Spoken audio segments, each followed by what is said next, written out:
Amis rêveurs, bonjour. Aujourd'hui, Philippe et moi vous présentons un conte russe, Vassilissa la sage. Comme vous pourrez le constater après la narration de Philippe, les contes ne sont pas faits pour les enfants et ne sont pas là pour distraire. Ils servent à faire peur un peu, à faire rêver beaucoup, car les contes ne sont pas nés dans les chambres d'enfants. Ils sont nés autour du feu, dans les veillées, dans les moments où l'on transmettait l'essentiel. Un conte n'est pas une histoire inventée, c'est une mémoire. La mémoire d'une communauté, la mémoire d'un peuple, la mémoire d'une psyché collective. Dans les traditions anciennes, on savait que certaines histoires ne devaient pas être expliquées trop vite, elles devaient d'abord être vécues. Alors avec ce conte, je vous invite à faire quelque chose de simple et de radical. Ne cherchez pas à le comprendre, écoutez-le. Laissez les images faire leur travail. Laissez la poupée murmurer. L'analyse viendra ensuite, comme une seconde couche, comme la lumière d'une lampe après la traversée de l'obscurité. Car ce conte n'est pas là pour divertir, il est là pour réveiller, et peut-être pour remettre l'intuition à sa juste place. Vassilissa la sage. Il était une fois et une fois il n'était pas. Une jeune mère qui gisait sur son lit de mort, le visage aussi pâle que les roses de cire blanche dans la sacristie de l'église proche. Sa petite fille et son mari étaient assis au bout de son vieux lit de bois et priaient Dieu qu'il la conduise en toute sécurité vers l'autre monde. La mère, mourante, appela Vassilissa et la petite fille aux bottes rouges et au tablier blanc vint s'agenouiller auprès de sa mère. « Voici pour toi une poupée, mon amour, » murmura la mère. Du dessus de lit en laine, elle tira une poupée minuscule vêtue comme Vassilissa de bottes rouges, d'un tablier blanc, d'une jupe noire et d'une veste brodée de fils de couleur. « Ce sont mes dernières paroles, mon aimé, » dit la mère. « Si tu perds ton chemin ou si tu as besoin d'aide, demande ce que tu dois faire à cette poupée. Tu seras assisté. Garde toujours la poupée avec toi. N'en parle à personne. Nourris-la si elle a faim. Elle te vient de ma mère. C'est ma bénédiction, ma chère enfant. » Sur ces mots, le souffle de la mère alla dans les profondeurs de son corps chercher son âme et lui fit franchir ses lèvres. Elle était morte. L'enfant et son père pleurèrent très longtemps. Puis, tel un champ cruellement labouré par la guerre, dont reverdissent les sillons, la vie du père connut le renouveau. Il épousa une veuve avec 2 filles.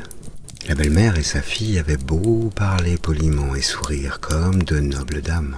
Leur sourire était celui d'un rongeur, et le père de Vassilissa ne s'en apercevait pas. Lorsque les 3 femmes étaient seules avec Vassilissa, elle la tourmentait, l'obligeait à les servir, l'envoyait couper du bois jusque sa jolie peau en soit tout abîmée. Elle la haïssait, car il y avait en elle une douceur qui appartenait à un autre monde. De plus, elle était très belle. Ses seins étaient épanouis, tandis que les leurs s'étiolaient. Elle se montrait serviable et ne se plaignait jamais, tandis que la marâtre et ses filles se comportaient entre elles comme le font les rats, la nuit, parmi les immondices. Un jour, elles en eurent assez de Vassilissa. « Faisons en sorte que le feu s'éteigne, puis renvoyons Vassilissa dans la forêt demander du feu pour notre foyer à Baba Yaga, la sorcière. Quand elle sera devant la Yaga, la vieille la tuera et la mangera. Et elle, de battre les mains et de couiner, exactement comme ces bêtes qui vivent dans l'obscurité. » Ce soir-là, donc, lorsque Vassilissa rentra, après avoir ramassé du bois, la maison était plongée dans l'obscurité. Très ennuyée, Vassilissa demanda à sa belle-mère. « Que s'est-il passé? Comment allons-nous préparer le repas? Avec quoi allons-nous nous éclairer ?» La marâtre tança. « Petite idiote, tu vois bien que nous n'avons plus de feu. Je ne peux pas aller dans les bois parce que je suis vieille. Quant à mes filles, elles ne le peuvent pas non plus parce qu'elles ont peur. Tu es donc la seule à être capable d'aller dans la forêt trouver Baba Yaga et lui demander la braise afin que notre feu puisse repartir. »« Très bien, » répondit innocemment Vassilissa. Elle s'en fut donc. Les bois s'assombrissaient et sous ses pieds des brindilles craquaient, ce qui la remplissait de terreur. Elle plongea la main dans la poche de son tablier et trouva la poupée que lui avait donnée sa mère sur son lit de mort. Vassilissa tapota la poupée dans sa poche.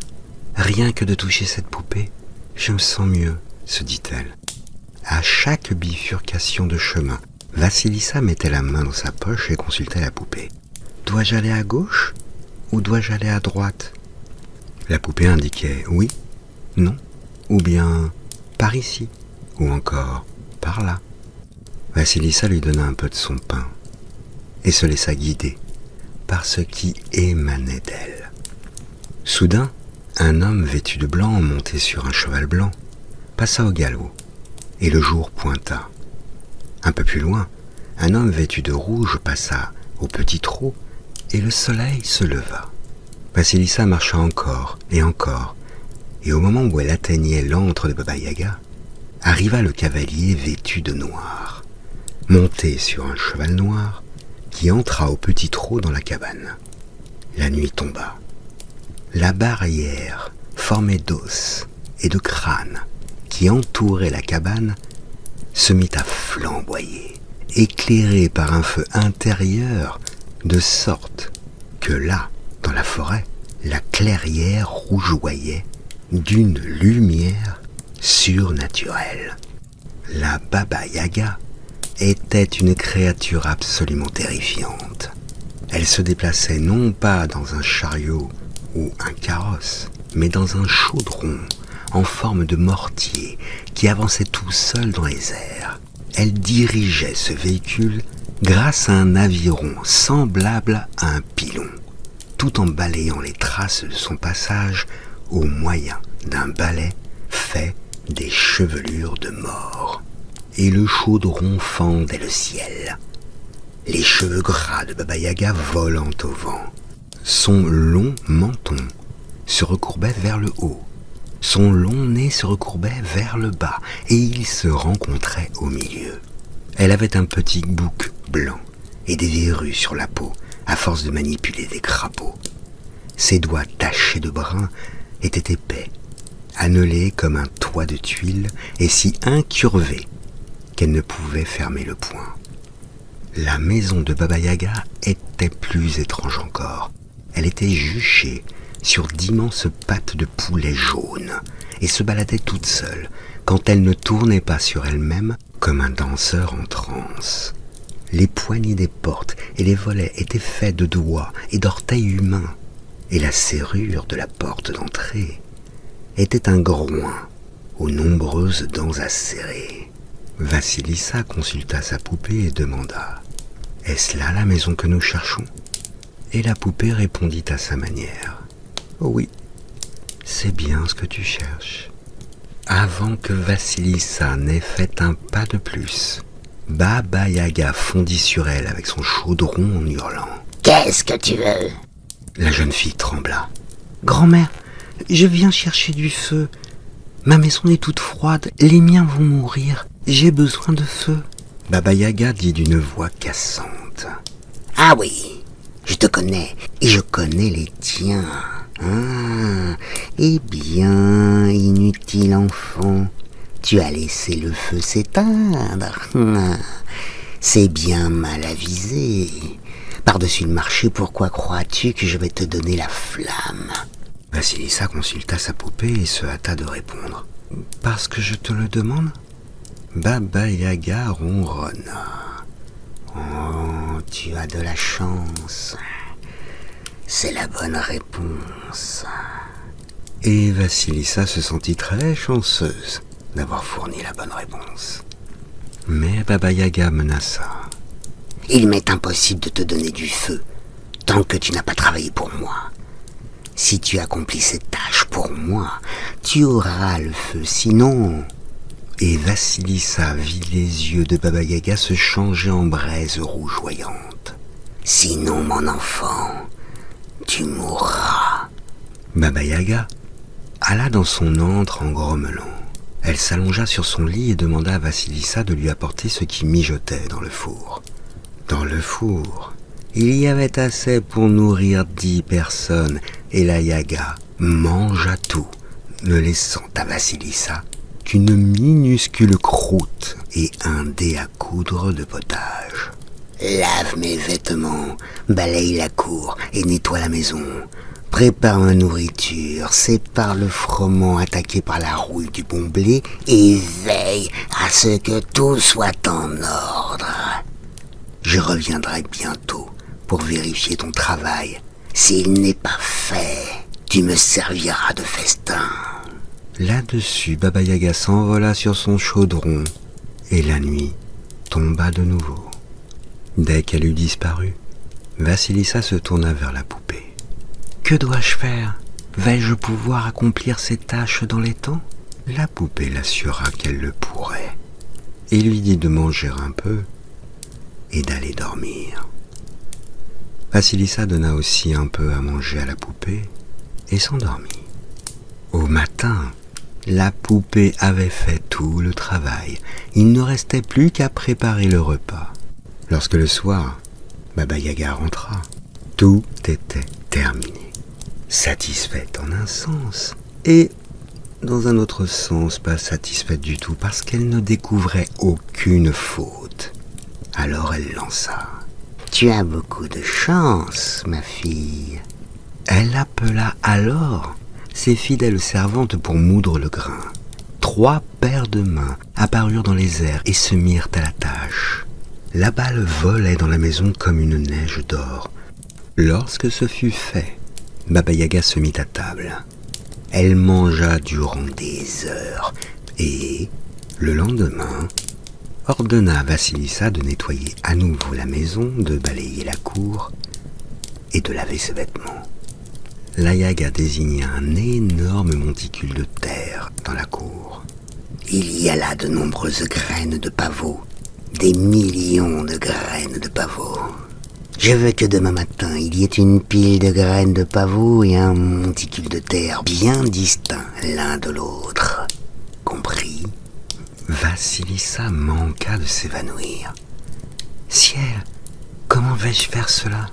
Elle glissa la main dans sa poche et la poupée murmura. « Ne t'inquiète pas, je m'en occupe. » Cette nuit-là, Baba Yaga se mit à ronfler et Vassilissa essaya de trier les graines de pavot. Et au bout d'un moment, la poupée lui dit « Va dormir, tout ira bien. » De nouveau, la poupée se mit au travail et quand la vieille femme se réveilla, il ne restait plus rien à faire. « Ah, très bien !» s'exclama Baba Yaga d'une voix sarcastique. « Une chance que tu aies pu en venir à bout. » Elle appela ses fidèles servantes pour qu'elles pressent les graines de pavot et en extraient de l'huile. À nouveau, 3 paires de mains firent leur apparition et se mirent au travail.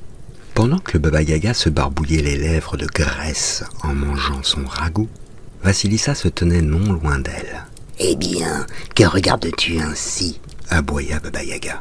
« Puis-je vous poser quelques questions, grand-mère ?»« Pose, » répond Baba Yaga. « Mais rappelle-toi, en savoir trop peut faire vieillir prématurément. » Vassilissa interrogea Baba Yaga sur l'homme blanc sur son cheval blanc. « Ah !» dit Baba Yaga d'une voix chaleureuse. « Celui-ci, le premier, c'est mon jour. » Et l'homme rouge sur son cheval rouge? Ah, c'est mon soleil levant. Et l'homme noir sur le cheval noir? Ah oui, le troisième. Eh bien, c'est ma nuit. Continue, continue, mon enfant, susurra la Yaga. Vassilissa allait l'interroger sur les paires de mains qui apparaissent et disparaissent, mais la poupée se mit à s'agiter dans sa poche. Au lieu de quoi, Vassilissa dit alors : « Non, grand-mère, comme vous le dites, en savoir trop peut faire vieillir prématurément. » « Ah, tu es bien sage pour ton âge, ma fille, » dit la Yaga en penchant la tête tel un oiseau. « Et comment en es-tu arrivé là ?»« Oh, grâce à la bénédiction de ma mère. » »« La bénédiction ? Nous n'avons pas besoin de bénédiction dans cette maison.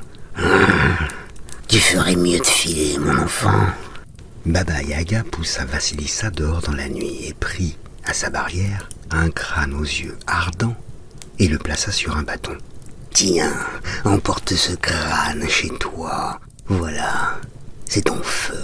Ne prononce pas un mot de plus. Et file. » Vassilissa commença à remercier la Yaga, mais la poupée se mit à s'agiter dans sa poche. Vassilissa se rendit compte qu'elle devait prendre le crâne et s'en aller. Elle courut jusque chez elle à travers la forêt obscure, suivant les méandres du chemin selon les indications de la poupée. Vassilissa traversait la forêt, portant le crâne avec le feu qui jaillissait des trous à l'endroit de ses oreilles, de ses yeux, de son nez et de sa bouche. Soudain, elle eut peur de son poids et de sa lumière surnaturelle, et elle eut envie de le jeter au loin. Mais le crâne lui adressa la parole. Il lui enjoignit de se calmer et de continuer à marcher vers la demeure de sa belle-mère et de ses filles. Ce qu'elle fit. Tandis que Vassilissa approchait de la maison, sa belle-mère et ses filles se mirent à la fenêtre et virent une étrange lumière qui dansait dans les bois et s'approchait de plus en plus. Elles ne parvenaient pas à s'imaginer ce que c'était. Elles avaient décidé, à la suite de la longue absence de Vassilissa, que celle-ci était morte maintenant, et que les animaux avaient éparpillé ses os et bon débarras. Vassilissa se rapprochait de plus en plus. Lorsque la belle-mère et ses filles la virent, elles se précipitèrent sur elle, disant qu'elles étaient demeurées sans feu depuis son départ et qu'elles avaient eu beau tout faire pour essayer d'en allumer un autre, il s'éteignait toujours. Vassilissa entra dans la maison avec un sentiment de triomphe, car elle avait survécu à son dangereux voyage et rapporté le feu. Mais le crâne fixa son regard incandescent sur la marâtre et ses filles, et ne les quitta plus de ses yeux, si bien qu'au matin, il avait réduit le cruel trio en cendres. Ce que vous venez d'entendre n'est pas un récit pour enfants, c'est une carte.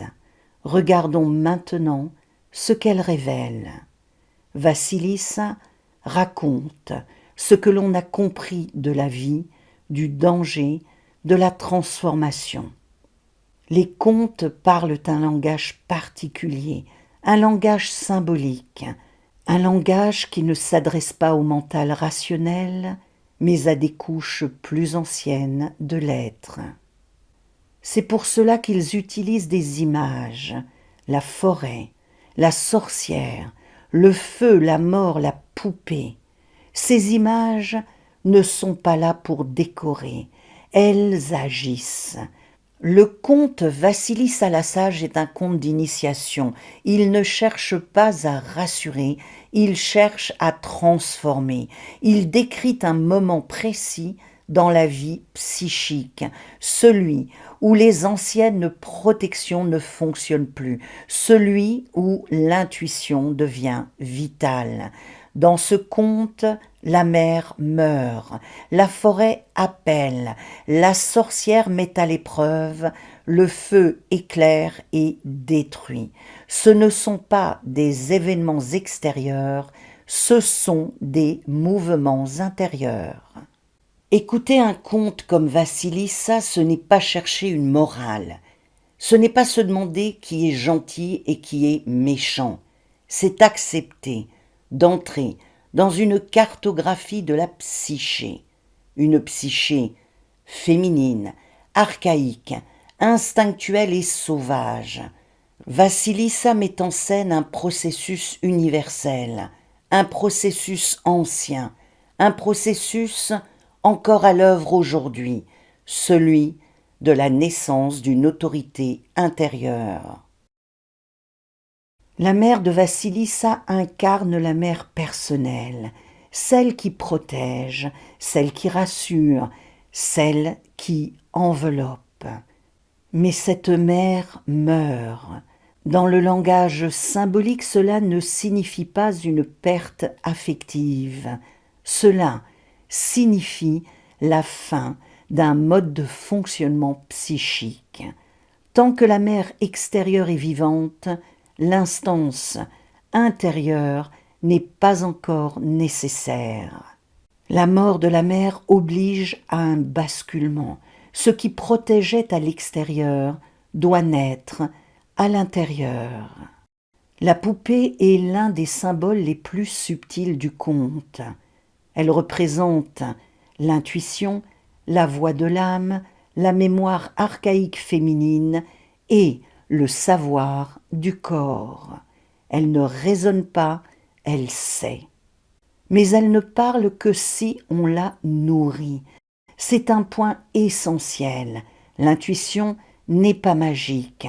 Elle demande de la présence, de l'attention et du lien. Une intuition négligée se tait, une intuition nourrie devient un guide. La belle-mère et les sœurs ne sont pas des méchantes, elles sont des archétypes de survie sociale. Elles représentent le féminin qui s'adapte, le féminin qui obéit, le féminin qui renonce à son feu pour être accepté. C'est une forme d'ombre très fréquente, une ombre respectable, mais stérile. Ces femmes vivent hors de l'intuition et exploitent celle qui la porte encore. La forêt est un archétype majeur. Elle est l'inconscient, le territoire non civilisé, l'espace où les règles sociales ne s'appliquent plus. Entrer dans la forêt, c'est accepter ne plus savoir, c'est perdre les repères extérieurs pour retrouver des repères intérieurs. Baba Yaga est l'archétype central du conte. Elle n'est ni bienveillante ni malveillante, elle est vraie. Elle incarne la nature psychique brute, la loi du vivant, la sagesse archaïque et la destruction des illusions. Elle ne protège pas, elle éprouve, et elle ne transmet qu'à celle qui accepte la discipline intérieure. Les tâches imposées par Baba Yaga sont symboliques. Elles enseignent le discernement, la patience, l'ordre intérieur et la capacité à distinguer ce qui est vivant de ce qui est mort. Il ne s'agit pas de bien faire, il s'agit de faire juste. C'est l'apprentissage de l'alignement intérieur. Le crâne ardent est le symbole de la conscience lucide. Un feu qui éclaire, brûle, détruit les illusions et consume le faux. Ce feu n'est pas moral, il est transformateur. Porté sans conscience, il détruit, porté avec justesse, il libère. À la fin du conte, Vassilissa n'est plus une enfant. Elle n'est pas devenue sage au sens moral, elle est devenue entière. Elle a intégré l'intuition, l'ombre, la rigueur et le feu. Elle peut désormais vivre dans le monde sans trahir la forêt. C'est cela, la souveraineté intérieure. Vassilissa raconte le passage de la dépendance à l'autorité intérieure, la réconciliation du féminin avec sa part sauvage et la restauration de l'intuition comme boussole. Ce conte ne promet pas le confort, il promet la justesse et peut-être la liberté d'être pleinement vivante. Les contes ne se terminent jamais vraiment dans la forêt. Ils se terminent quand on revient au village, quand on retrouve la maison, le quotidien, la vie ordinaire. Mais quelque chose a changé. Vassilissa ne vit plus sous la protection d'une mère, et pourtant elle n'est pas seule. Elle porte désormais sa boussole intérieure. Elle sait écouter, elle sait attendre, elle sait trier ce qui nourrit et ce qui épuise. Et nous aussi, un jour ou l'autre, nous sommes envoyés dans la forêt, quand les anciens repères ne fonctionnent plus, quand ce qui protégeait avant disparaît, quand il n'y a plus de réponse toute faite. Alors, comme Vassilissa, nous avons le choix. Faire taire cette petite voix ou apprendre à la nourrir, chercher des règles extérieures ou risquer l'écoute intérieure. Les contes ne donnent pas de solutions, ils donnent des orientations. Ils ne disent pas quoi faire, ils montrent comment rester vivant quand il n'y a plus de carte toute tracée. Peut-être que Vassilissa ne vit pas dans une forêt russe, peut-être que Baba Yaga ne se tient pas sur des pattes de poulet. Et pourtant, la forêt est là, la voix est là, le feu est là. Reste à savoir si nous acceptons de les écouter. Rêvons et voyageons ensemble.